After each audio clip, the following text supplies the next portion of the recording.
Good morning, good afternoon, good evening प्यारे बच्चों। अब दूसरा टॉपिक है हमारा वर्ण।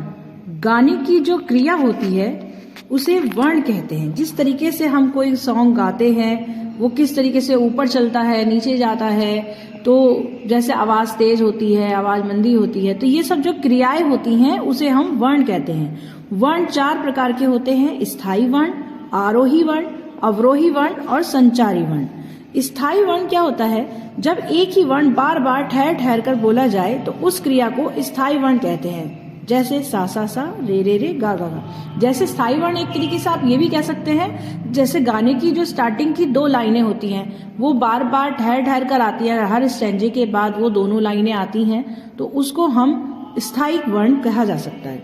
आरोही वर्ण नीचे से ऊपर तक स्वरों के चढ़ने या गाने की क्रिया को हम आरोही वर्ण कहते हैं। जब भी हम कोई भी सॉन्ग गाते हैं तो जब हम ऊपर की तरफ जाते हैं, उन स्वरों को ऊपर की तरफ लेके जाते हैं, तो हम उन्हें आरोही वर्ण कहते हैं। जैसे सारे गा मा पा धा नी।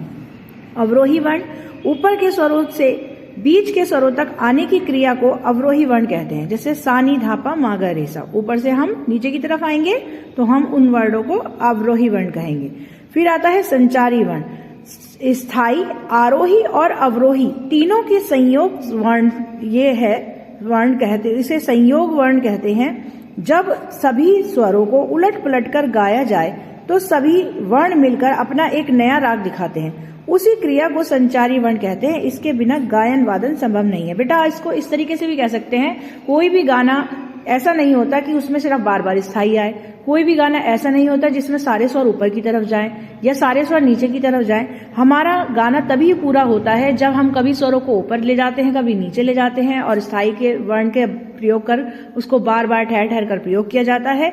तो इसीलिए संचारी वर्ण से ही एक गीत की रचना हो सकती है। तो एक गीत की रचना संचारी वर्ण के बिना नहीं हो सकती। इसीलिए संचारी वर्ण में तीनों ही वर्णों का वर्णन किया गया है: स्थायी वर्ण, आरोही वर्ण और अवरोही वर्ण। बेटा वर्ण के भी मैंने कुछ वेरी शॉर्ट क्वेश्चंस निकाल रखे हैं, वो भी आप देख लीजिए। गाने की जो क्रिया है उसे क्या कहते हैं? वर्ण।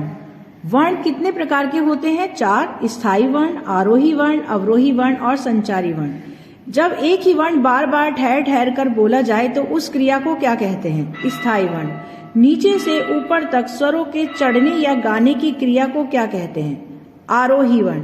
ऊपर के स्वरों से बीच के स्वरों तक आने की क्रिया को क्या कहते हैं? अवरोही वर्ण।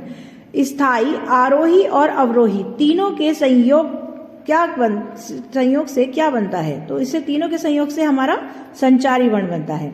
किसके बिना गायन वादन संभव नहीं है? यानी संचारी वर्ण के बिना, क्योंकि संचारी वर्ण में तीनों का ही वर्णन किया गया है, इसीलिए। और बेटा ये आप क्वेश्चन जो है यहाँ पे ये तैयार कीजिए, क्योंकि ये क्वेश्चन हो सकता है 1 वर्ड में आपके आ जाए।